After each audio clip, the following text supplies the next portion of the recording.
Hola, buenas noches, bienvenidos a Mater Fátima, a este encuentro que vamos a tener en estos días muy hermosos. Queremos prepararnos para consagrarnos a Cristo Rey. Es la primera vez que hacemos algo así en Mater Fátima. Queremos también destacar esta solemnidad y que no dejemos pasarla por alto en nuestros corazones. Es una solemnidad muy importante para la Iglesia Católica. Nos recuerda que Cristo es Rey, Rey de lo creado, Rey del universo, Rey de todo lo que existe, salvo una cosa. Y para eso vamos a preparar esta consagración. Rey de mi corazón. Él va a reinar. Cuando venga, lo dice la Escritura, cuando venga ya al fin del mundo, Él vendrá como Rey y toda rodilla, se doblará delante de su majestad, de su realeza, ¿no? Pero ahora estamos en ese tiempo de espera antes de que se manifieste esa realeza en la historia y de forma definitiva. Y entonces ahora el Señor quiere una cosa de ti, quiere reinar en tu corazón. Y eso es lo que te quiere proponer esta consagración que estamos realizando en Mater Fátima, que sea verdaderamente un rey. Aunque es verdad que vamos a dar énfasis a Cristo Rey, pero un rey normalmente, estamos hablando siempre con las imágenes humanas, no puede estar sin su reina. Entonces, este rey te va a compartir también este caminar con su reina, la Virgen María. Vamos a hacer esta pequeña introducción, siempre pidiendo luz al Espíritu Santo, porque muchos de nosotros pues lo vamos a hacer por primera vez. Nos queremos consagrar a Cristo Rey para que Él sea verdaderamente el único, el centro de mi corazón, el criterio de todo mi actuar, mi obrar. Pero yo necesito abrirle espacio al Señor. El Señor es muy respetuoso, Él nos impone en mi vida, pero sí continuamente me va preguntando si yo le dejo entrar en mi corazón. Y bueno, pues eso es lo que Él quiere ver, si yo estoy dispuesto a dejarle reinar en mi corazón. Que el Espíritu Santo vaya abriendo nuestros corazones para descubrir cada vez más al Señor en nuestra vida y poder buscar una vida santa. En el nombre del Padre, y del Hijo, y del Espíritu Santo. Amén. Ven, Espíritu Santo, llena los corazones de tus fieles y enciende en ellos el fuego de tu amor. Envía tu Espíritu Creador y renovarás la faz de la tierra. Oremos. Oh Dios, que has iluminado los corazones de tus hijos con la luz del Espíritu Santo, haznos dóciles a sus inspiraciones para gustar del bien y gozar de su consuelo. Por Cristo nuestro Señor. Amén. Dios te salve María, llena eres de gracia, el Señor es contigo. Bendita tú eres entre todas las mujeres y bendito es el fruto de tu vientre Jesús.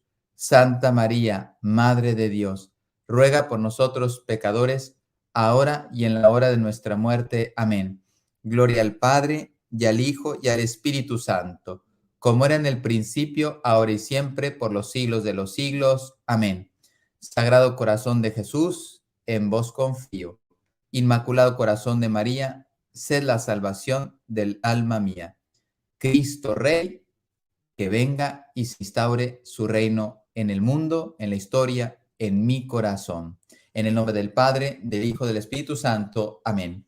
Bien, pues vamos a tener esta pequeña introducción. Queremos seguir esta consagración, es inédita, la ha preparado el apostolado de consagraciones de Mater Fátima, por lo tanto hemos hecho una investigación de documentos que habla la Iglesia Católica, de algunos sacerdotes también, de santos que nos hablan sobre Cristo Rey, y en estas dos esferas. Recuerden que el reinado de Cristo se tiene que instaurar también en las realidades temporales, se tiene que notar en la ley, se tiene que notar en la educación, se tiene que en la cultura, en los medios de comunicación, etcétera. El reinado de Cristo se tiene que manifestar en la familia, en el trabajo, etcétera, etcétera, etcétera. Esa es como una parte. Y la segunda parte, Cristo Rey quiere reinar de una forma personal en cada uno de nosotros, que tener una amistad, una intimidad conmigo y, lógicamente, un trabajo transformador hacia la santidad. Y eso es lo que vamos a realizar en estos días, un caminar entre nosotros para que cada vez más almas se encuentren con Dios y, lógicamente, se pongan a su servicio. Imagínate, si Cristo reina en mi vida, pues toda mi vida, todo mi ser será disponible para Él. Bueno, pues hemos seguido, queremos respetar porque somos muy admiradores y muy agradecidos de ese tesoro que nos ha dejado San Luis María Griñón de Montfort, y hemos hecho 33 días. Vamos a hacer 33 días de preparación, de camino. Lógicamente no está escrito por ningún santo, somos nosotros, Mater Fátima, que vamos a ir ofreciendo una serie de textos, de meditaciones, de encíclicas, documentos papales, magisterio de la Iglesia Católica, lógicamente, catecismo, evangelio, pues de ahí es la fuente, el evangelio, la palabra y la tradición. Y bueno, todo esto va a ir configurando unas meditaciones que más o menos trataremos de que no pasen de la media hora, para que, como dar pequeños puntos para que tú al día siguiente tengas esa posibilidad de meditar sobre lo que hemos hablado aquí, ¿sí? Entonces, vamos a ir conociendo primero el fundamento, de dónde sale ese reinado de Cristo, pues la palabra de Dios lo recoge, y eso es lo que queremos empezar a hacer hoy y mañana. Hoy vamos a hablar del Antiguo Testamento, donde recoge algunos aspectos de ese reinado de Dios en la historia y en nuestras vidas. Y luego después pasaremos mañana, haremos esa meditación y esa reflexión sobre el Nuevo Testamento. Y luego ya vamos a ir tocando estas vidas de santos, estos comentarios de padres de la iglesia, etcétera. Se dan cuenta, queremos que sea verdaderamente un alimento nutritivo, que todos los que vayan escuchando esto vaya cayendo y haciendo pozo en nuestro corazón, y que pues verdaderamente dé un fruto espiritual. Bueno, Cristo tiene que ser, debería ser el centro de la vida del hombre. Lo es, aunque no queramos, ¿sí? Ya yo es una frase que comento mucho, no es textual, de Sor Faustina Kowalska, de Cristo a Sor Faustina Kowalska.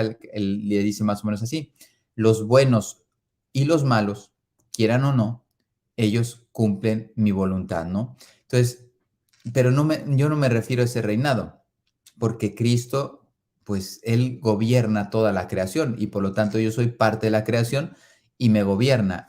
¿Cuánto tiempo voy a durar en esta vida? Lo decide Él, yo no. ¿Cómo voy a estar durante esta vida? ¿Voy a estar más enfermo dentro de 5 años o menos? No lo sé, pero Él sí lo sabe, y sabe que cómo estaré me ayudará a salvarme, etcétera. Entonces, Él lo conoce todo desde el punto de vista del gobierno en la creación, pero yo no quiero ahí quedarme, ¿sí? Se tocará ese punto, sino yo quiero ir al otro aspecto, el personal. Ahí Él ha querido darme la libertad. Él me creó libre, como a los ángeles también los creó libres, por eso algunos se convirtieron en malos, que son los demonios. Entonces, tanto el mundo angélico como el nuestro, hemos sido dotados de libertad y por lo tanto de capacidad de decisión. Yo determino, ¿sí?, con la gracia de Dios, si quiero ser santo, y con la ayuda de Satanás, si realmente quiero perderme, yo determino cuál es el camino que yo quiero seguir en mi vida. No le puedo echar la culpa a nadie, porque yo decido por dónde voy a caminar. Bien, pues vamos a entrar un poquito en el día de hoy en este aspecto del Antiguo Testamento. Los profetas sí hablaron de ese reino de Dios, los salmos, etcétera. Pues, ¿qué nos dicen brevemente? Porque no se trata que hacer un estudio de la Sagrada Escritura, sino demostrar que sí tiene un fundamento. El reinado de Cristo lo tiene en las Escrituras, tanto en el Antiguo como en el Nuevo Testamento. Entonces, Él tiene que ser el centro de la vida de cada uno de nosotros. Él es el Redentor. Él me ha salvado. Es mi compañero. Fíjate, ¿por qué se quedó en la Eucaristía? Para estar a mi lado. Él no está lejos de mí. Pero sin Él, la sociedad, mi alma, la familia, nada tiene sentido, nada puede subsistir. Si algo, creo que todos somos conscientes de cómo va incrementando las tensiones del mundo, no solamente la guerra que conocemos en estos momentos, sino todas las guerras que hay. Hay muchos conflictos en estos momentos en el mundo, y nos hacen ver que Dios se va oscureciendo en el corazón del hombre. Dios se va oscureciendo en el corazón del hombre, y por lo tanto el hombre pues se va corrompiendo, se va haciendo daño a sí mismo, o nos hacemos daño los unos a los otros, y destruimos la obra de Dios. Ese es el plan perfecto para Satanás. Que tú y yo empecemos haciéndonos daño, alejándonos de Dios, dejando entrar la oscuridad, el pecado en mi vida. Después quiere que nos hagamos daño tú y yo, ¿sí? Como hermanos, somos hermanos en Cristo, ¿eh? Y Él no nos soporta, ¿sí? Todos somos hijos de Dios en el sentido, todos creados por Dios y los bautizados hijos de Dios, ¿no? Entonces, como hermanos de creación, de naturaleza, o como hermanos de iglesia, quiere que nos hagamos daño, y luego ahí pasamos al otro aspecto, que es el Satanás desea destruir la creación, porque es obra de Dios. Mira el orden, la belleza, los perfumes de las flores, los cantos de los pájaros, toda esa belleza quiere que sea destruida porque le recuerda a Satanás que ahí también está la presencia de Dios, por esencia, por presencia, por vida. Él le da la vida a las cosas. Entonces, queremos recuperar y vamos a empezar con un grupito de personas a recuperar que Cristo sea nuestro rey. Si parece que ya ha dejado de reinar la sociedad, yo no encuentro un país verdaderamente católico que defienda la fe. Prácticamente hay gente católica en los países, pero hablando en general, yo creo que ya no hay país católico en estos momentos. Y tenemos un desafío muy, muy importante para que vuelva a reinar Cristo en el mundo, en la sociedad, pero también vamos a hablar mucho sobre mí. ¿Cómo puedo hacer yo para que reine mi corazón?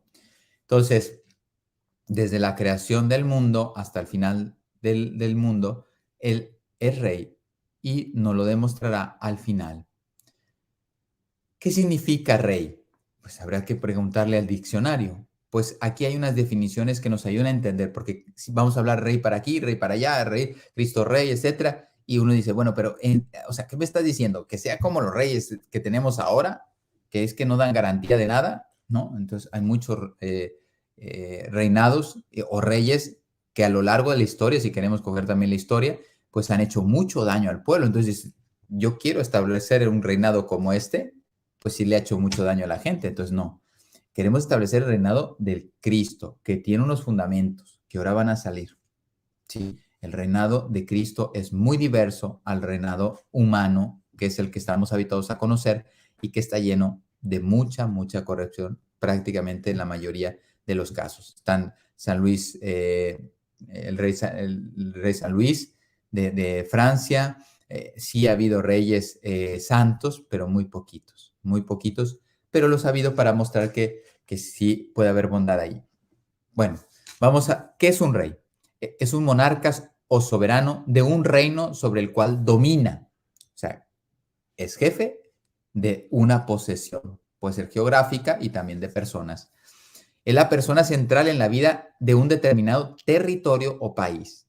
¿Sí? Hay países todavía, en Europa sobre todo, que tienen su rey, con unas obligaciones de representatividad ante los otros pueblos, o sea, él es el gobernante y también el que lo representa, pero también de defensa a todos los niveles.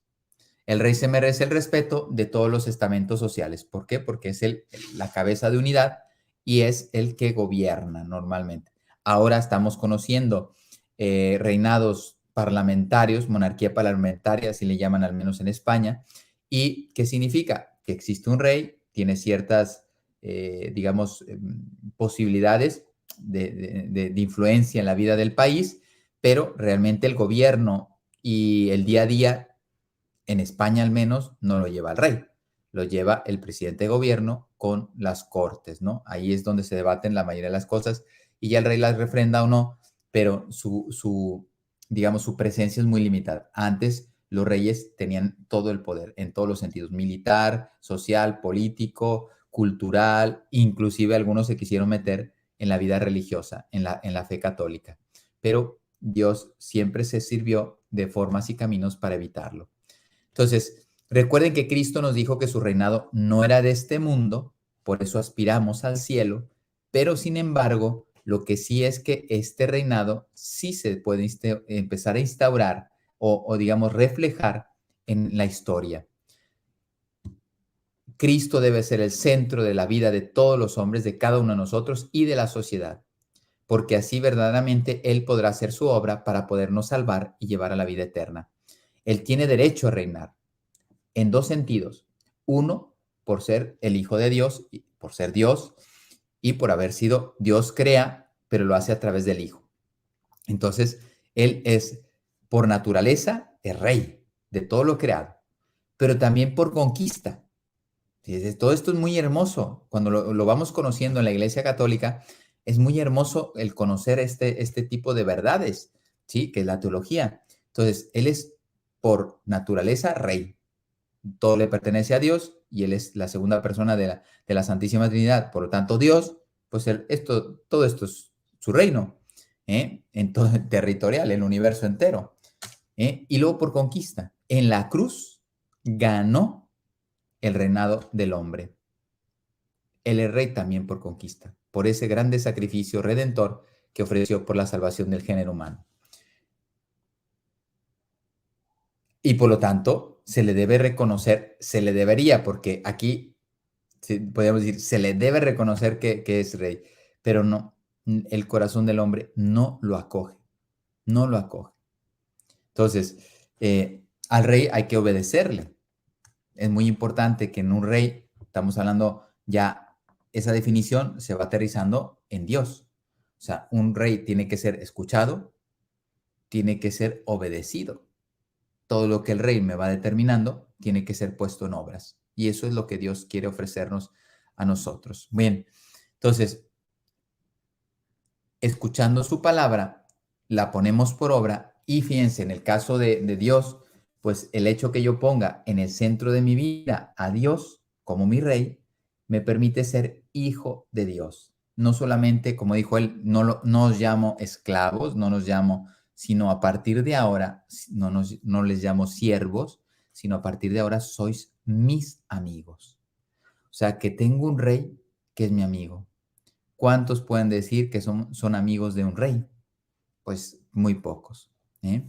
El reino de Cristo se fundamente en valores diversos a los que el mundo pone. Por eso ha habido tanta injusticia, tanto aprovecharse de las almas de parte de los reyes, porque buscaban dinero, buscaban poder, buscaban ambiciones de terreno, etcétera, etcétera. Y fíjense, los comportamientos de los reyes, pues prácticamente, no digo en todos los casos, pero en la mayoría de los casos, pues dejó mucho que desear. Porque, digamos, donde se fundamentaba los reinados, pues en muchos de ellos no era la verdad, no era la luz, sino una mezcla a veces de luz y de luz y oscuridad. ¿Qué dice Cristo? Vamos a estarlo citando, ¿no? Ahora sacamos una citación de nuestro Señor del Evangelio, aunque estamos centrándonos más en el Antiguo Testamento, pero de vez en cuando, pues es que no podemos separarlos, pero queremos hacer un poquito más de énfasis en el Antiguo Testamento. Juan 18:36 dice Cristo a Pilatos, mi reino no es de este mundo. Si lo fuera, los míos habrían combatido a fin de que yo no cayera en manos de los judíos, pero mi reino no es de aquí abajo. Por lo tanto, ya te está diciendo, no es geográfico, no es monetario, no es numérico, en el sentido de que tengo tantas posesiones, tantas personas están a mis servicios, tengo tantos vasallos, etc. No, él no se fija en los números, él se fija en el corazón de cada uno de sus hijos. ¿Cuáles son los valores de este nuevo reino? Fíjense, ya aquí empezamos a ver que el reino de Cristo es una novedad para el corazón del hombre. El valor de la justicia, de la paz, de la verdad y del amor. Son 4 pilares del reinado de Cristo. Fíjate cuántas veces, es que este rey buscaba terrenos, este rey buscaba mujeres, este rey buscaba dinero, este rey buscaba comilonas, gula, etc. En cambio, Jesucristo, rey, fundamentaba su reinado en estos 4 pilares. Después de esos ya se vienen todos los demás, pero justicia, paz, verdad y amor. Y él tenía un programa para instaurar ese reino. ¿Y cuál es? En el Evangelio, nos mantenemos un poquito en el Evangelio, ya iremos al Antiguo Testamento, volveremos a él, dice las bienaventuranzas. Bienaventurados los pobres, los que sufren, los que pasan hambre y sed de pan y de justicia, los perseguidos, los misericordiosos, los limpios de corazón, los humildes, los que construyen la paz, porque de todos ellos es el reino de los cielos. Estamos parafraseando varios versículos del Nuevo Testamento para hacer este conjunto. Las bienaventuranzas es el programa que Cristo instaura en este reino, en este mundo, en esta historia. Y la ley del reino, ¿cuál es? Esta sí la debemos saber todos. ¿Cuál es la ley más importante de este reino? El amor.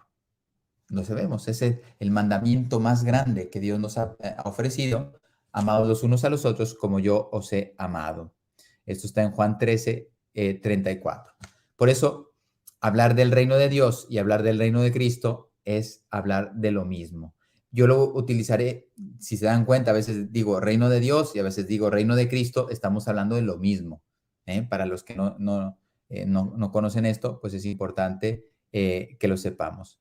Entonces, la Biblia, y es lo que vamos a ver ahora en el Antiguo Testamento de una forma muy breve, la Biblia nos habla del reinado, de la realeza, no del reinado, de la realeza, también del reinado, pero de la realeza que se merece el creador de todo, el rey de todo.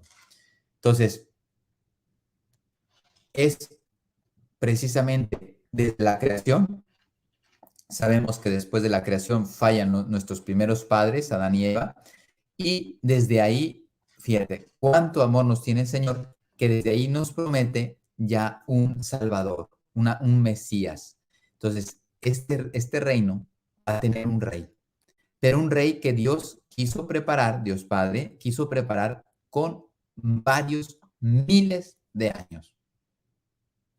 1750 más o menos es Abraham, Moisés, etcétera. O sea, miles de años, ¿sí? Adán y Eva, se pueden imaginar, todavía eran anteriores. Noé, pues estamos... Entonces, es un periodo de tiempo muy grande, de varios miles de años, donde quiere preparar al pueblo, ¿sí? A las almas elegidas para conocer a este rey que vino hace 2000 años para nosotros.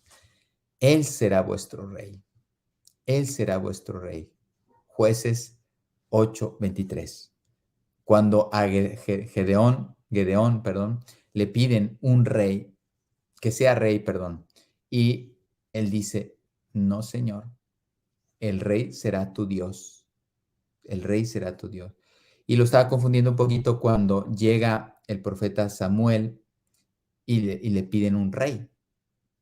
Y entonces es muy duro para el Señor, porque dice, claro, dales un rey, pero y él estaba muy triste porque el pueblo no quería ya ser guiado por Dios, no quería ser teocéntrico, sino antropocéntrico, o sea, guiado por un hombre. Imagínense la diferencia. Eso es también una ingratitud muy grande. Si el pueblo de Israel hubiera seguido siendo teocéntrico, pues estaríamos felices porque sería Dios nuestro rey y él directamente, a través de sus colaboradores como Moisés, etcétera, pues podía habernos dado sus órdenes, pero no, el hombre quiso sustituir a Dios por un hombre. Y eso le entristeció mucho a él y le decía a Samuel, dales un rey. Dice, no te han rechazado a ti, me han rechazado a mí. ¿Qué ha pasado hoy día? Que hemos rechazado a Dios. Como decía el Papa Benito XVI, estamos presenciando el eclipse, decía él, el eclipse cultural de Dios. O sea, ya sale de nuestra esfera, de nuestro ambiente. Eso es lo que están buscando, que salga de nuestro ambiente para que salga tarde o temprano de nuestro corazón. Si quita elementos en el ambiente que me hablen de Dios, pues entonces ya me han arruinado todo. Es muy interesante todo esto. Entonces, en Israel hubo una pelea muy grande de unos sí querían rey, la mayoría lo quería, rey humano, y otros poquitos querían permanecer todavía sujetos al rey teocéntrico, o sea, Dios como único Señor. Entonces, danos un rey, le pedían a Samuel, que nos juzgue. Y entonces sí, le dice el Señor a Samuel, haz caso a lo que el pueblo te dice, porque no te han rechazado a ti, me han rechazado a mí porque no quiere que reine sobre ellos. Después sabemos que fue preparado el rey David como ese prototipo del rey que tenía que venir. Sabemos que el comportamiento de David al inicio fue muy fiel, muy bueno, muy, digamos, pues sí, fiel prácticamente es la palabra que lo describe a los inicios de su vida. Tiene una flaqueza muy grande, muy grave, con la mujer de Urías, y tienen al hijo que va a ser su sucesor, Salomón. Bueno, y todo eso, pues ya, digamos, mancha la imagen, digamos, impecable que tenía David hasta esos momentos. Pero Dios no se olvida de David, lo rescata y al menos lo bueno que conocemos del rey David se convierte como la imagen, el prototipo de lo que iba a ser nuestro Señor Jesucristo, un rey bueno, justo, defensor de su pueblo, etcétera, fiel, buscando la unidad de su pueblo, etcétera, etcétera, dando la vida primero antes él que los demás, ¿no? Entonces, y esta promesa era de un rey fuerte, fortísimo, porque todo iba a estar sometido a él, pero uno normalmente piensa en la fuerza. No, todo va a ser sometido a este rey por, digamos, la fuerza del amor, la fuerza del amor. Bien, aunque el pueblo rechaza al Señor, pero Dios no rechaza a su pueblo, ¿sí? Él quisiera acabar con él muchas veces, pero Abraham, etcétera, Moisés, no se lo permitieron porque, y los profetas también le suplicaban al Señor que no se olvidara de su pueblo. Entonces, realmente la intercesión, que también es un tema del mensaje de Fátima que hablaremos algún día, una vez más, pues estaba a flor de piel por estas personas que representaban al pueblo delante de Dios. Bueno, pues continuamente estaba presente, aunque el pueblo, el corazón del pueblo, ya lo había rechazado. Y lo rechazó inclusive cuando era teocéntrico. No, no le dice a Moisés, baja porque tu pueblo se ha corrompido. Han hecho un becerro de oro y lo están adorando. Y entonces el Moisés va ahí y les pone una tremenda. ¿Por qué? Porque no quisieron aceptar a Dios como rey. Y cuántas consecuencias terribles le pasa al pueblo de Israel por causa de no ser fiel a ese Dios que le gobierna. Rey cuyo nombre es Dios de los ejércitos. Esto está en Jeremías 46, 18 o 48, 15. Los salmos dicen, el Señor reina. Por ejemplo, el Salmo 93. Y luego cuando pacta la alianza con Israel, que está en Éxodo 19, 5 a 6, ¿qué dice el Señor? Ahora pues, si de veras escucháis mi voz y guardáis mi alianza, vosotros seréis mi propiedad personal entre todos los pueblos, porque mía es toda la tierra.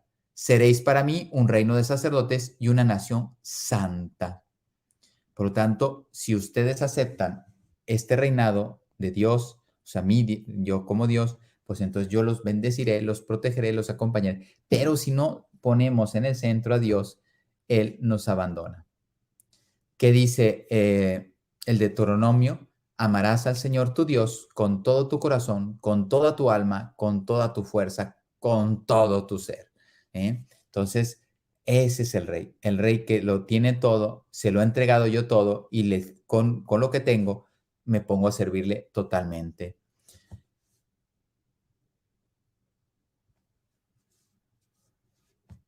Bien, esto, lo que he estado comentando en estos momentos, pertenece a un sacerdote muy español, padre Gras, siglo XIX. Era un hombre muy, ya hablaremos si me da tiempo hablar del padre Gras, muy interesante, porque él era un gran entusiasta de promover la instauración del reino de Cristo en el mundo, tanto en el corazón del hombre como en la sociedad. Y entonces ya desde 1800 y algo, él ya estaba trabajando con mucha fuerza para que el reinado de Cristo se comprendiera y se pusiera en práctica. Bueno, Israel está en espera de ese rey mesiánico como un soberano ideal, ¿sí? Que lo describe así la escritura, la paz no tendrá fin sobre el trono de David y sobre su reino, para restaurarlo y consolidarlo por la equidad y la justicia. Fíjate qué diverso. Ya no hay muertes, ya no hay desamor, etcétera, sino ahora, desde ahora y siempre, va a haber esta forma de relacionarnos. Está en Isaías 9:6. Entonces, ¿y cómo lo define también el profeta Isaías? Maravilla del consejero, Dios fuerte, siempre Padre, príncipe de la paz. Este rey, de los que he leído, a mí me parece que el más urgente que tenemos en estos momentos es llamarle príncipe de la paz. Bueno, la justicia será el ceñidor, decía también el profeta Isaías, de su cintura, verdad el cinturón de sus flancos, serán vecinos el lobo y el cordero. Imagínate, ¿quién puede hacer una unidad como estas? Pues este rey que viene a unificarlo todo en sí mismo, Cristo, el centro de todo. El leopardo se echará con el cabrito, nadie hará daño, nadie hará mal, porque la tierra estará llena de conocimiento del Señor, como cubren las aguas el mar. Entonces son metáforas que nos ayudan a comprender cómo debería ser este reinado. Siempre en armonía, todos los estamentos, todas las personas, todos los territorios, siempre en unidad. Y esto es una alianza que quiere el Señor establecer con nosotros. Yo seré tu rey y tú serás mi pueblo. ¿Sí? Entonces, y Él será mi soberano, al cual debemos obedecer, que ahora todo lo quiere hacer a través de su Hijo. Recuerden que cuando fueron exiliados el pueblo y regresa de la esclavitud babilónica, pues ellos con mucha fuerza esperaban la venida del rey, porque ya se habían dado cuenta que por su pecado habían sido sometidos y ahora que eran libres, una vez más, pues querían poner a Dios sobre el centro y no buscar nada que no sea Dios. Dios será el rey, reino universal, y será el Señor rey sobre toda la tierra, el día que Él será único el Señor y único su nombre. Esto está en Zacarías 14:9. Y el profeta Daniel también nos dice algunas, se dan cuenta, son frases del Antiguo Testamento que me van a ayudar a comprender que el reinado sí lo es voluntad de Dios. He aquí que en las nubes del cielo venía como un hijo de hombre, así lo vio el profeta Daniel, se dirigió hacia el anciano y fue llevado a su presencia. A él se le dio el imperio, el honor y reino de todos los pueblos, naciones y lenguas le sirvieron. Te puedes imaginar, estamos hablando de Jesús, una profecía muy antigua, pero realmente estaba describiendo la venida del Señor. Dice, porque su imperio es un imperio eterno que nunca pasará y su reino no será destruido jamás. Pues eso es lo que queremos, que no sea destruido jamás este reino. Está en Daniel 7:13. Entonces, es una antigua alianza que el Señor propone, porque la nueva alianza ahora la vino a instaurar nuestro Señor Jesucristo y en la definitiva. Y esas alianzas que fueron estableciéndose a lo largo de la historia del Antiguo Testamento era la preparación para la venida, para el cumplimiento de la venida del Mesías. Por eso en el pueblo de Israel toda esta esperanza se iba acrecentando más, porque algún día iba a venir este rey. Después, pues sabemos por el Nuevo Testamento que ellos esperaban un rey que echara fuera a los romanos, un rey que fuera, no sé, más político, un rey, y se encontraron con un rey que lo único que tenía, digamos, en su programa, y eso abarca todo, el amor. Yo vengo a reinar el corazón del hombre con el amor. Por eso somos privilegiados y deberíamos estar muy, muy abiertos, pues, a que ese reinado se empiece a cumplir en mí cuanto antes. San Pablo nos invita, dice, todos estos sucesos forman como el crepúsculo del gran día del reinado de nuestro temporal y eterno Salvador. Temporal porque se hizo hombre, pero es eterno, verdadero Dios y verdadero hombre. Bueno, pues todos estamos llamados a este reino, por eso ha habido hasta una alianza. La Eucaristía, ahí queda claro, es la nueva alianza y definitiva. No habrá más alianzas porque el Señor en esta alianza ya se ha unido totalmente. Él iba a morir a la cruz y Él se quedaba presente de forma estable durante 2000 años en medio de nosotros. Por eso, Señor, vamos preparándonos. Ya hemos hablado un poquito del Antiguo Testamento, pues ahora, mañana, vamos a hablar del Nuevo Testamento, cuáles son los argumentos que damos en la iglesia, algunos de ellos, para demostrar que Cristo es Rey. Bien, pues les doy mi bendición para que descansen y nos vemos mañana. El Señor esté con vosotros y con tu espíritu. La bendición de Dios Todopoderoso, Padre, Hijo y Espíritu Santo, descienda sobre vosotros y permanezca para siempre.